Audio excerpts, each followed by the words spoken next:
Just as Jesus prayed in the Garden of Gethsemane, so we bring our petitions before God.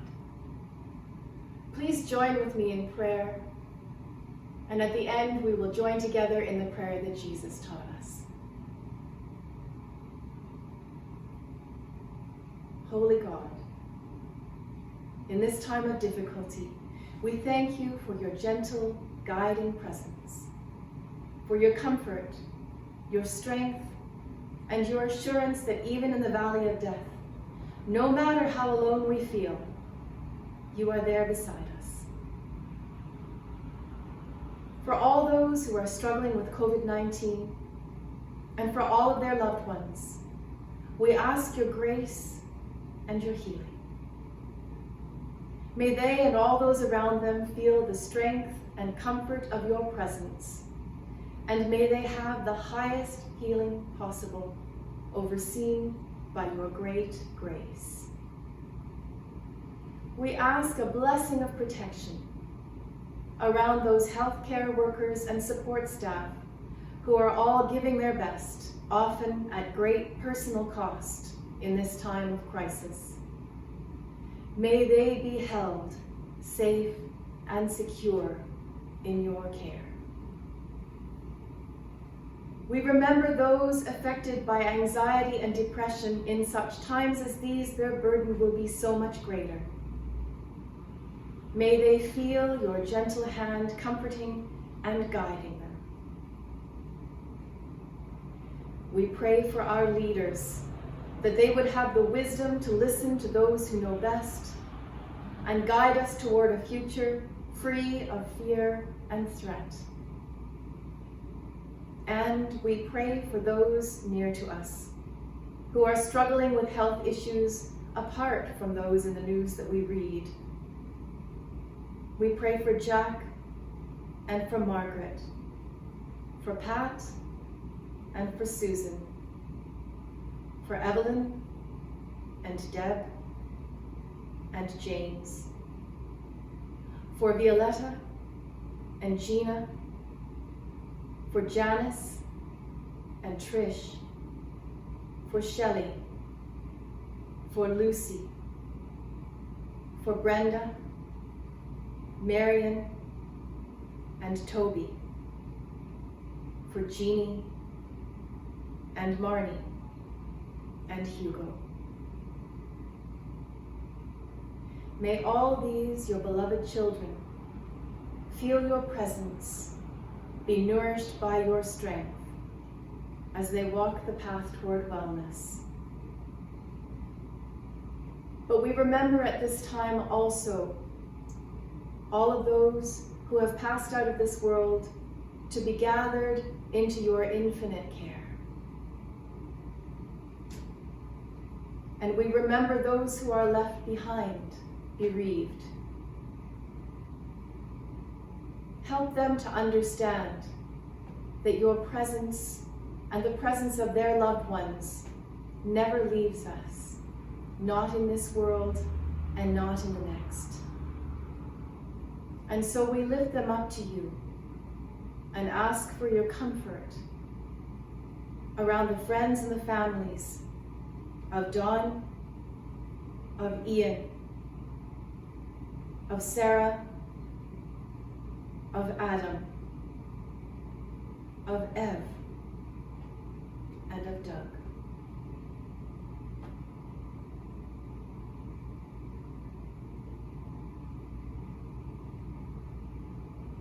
Holy God, we know that you answer our prayers. We know that you know our inmost hearts. And so we offer them up to you, along with all those things that are left unsaid, as we join together and pray the prayer that Jesus taught us. Our Father, who art in heaven, hallowed be thy name. Thy kingdom come, thy will be done on earth as it is in heaven. Give us this day our daily bread, and forgive us our trespasses, as we forgive those who trespass against us. And lead us not into temptation, but deliver us from evil. For thine is the kingdom, and the power, and the glory, forever and ever. Amen.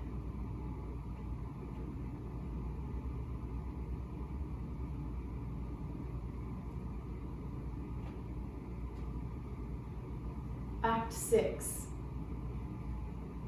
The betrayal, arrest, and first trial. Matthew chapter 26, verses 47 to 68. While he was still speaking, Judas, one of the 12, arrived. With him was a large crowd with swords and clubs from the chief priests and the elders of the people. Now the betrayer had given them a sign, saying, "The one I will kiss is the man. Arrest him." At once he came up to Jesus and said, "Greetings, Rabbi," and kissed him. Jesus said to him, "Friend, do what you came here to do." Then they came and laid hands on Jesus and arrested him.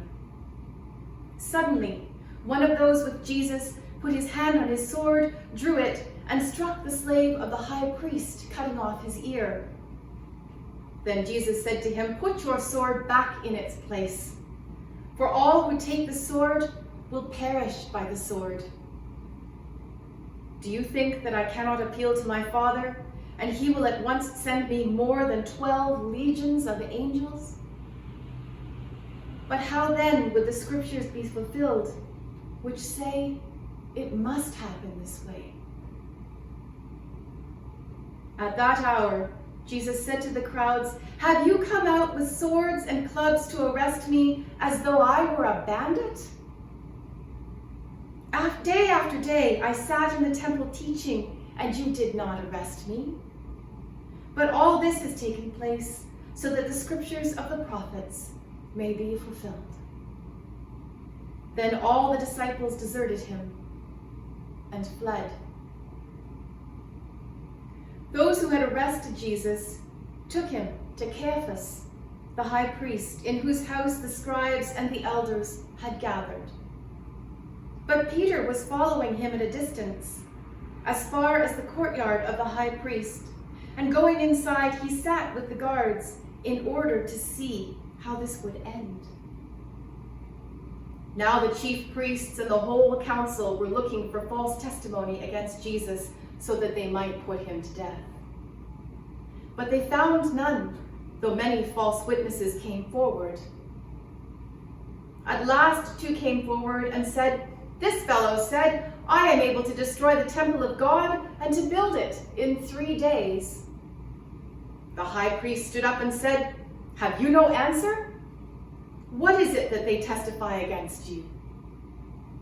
But Jesus was silent.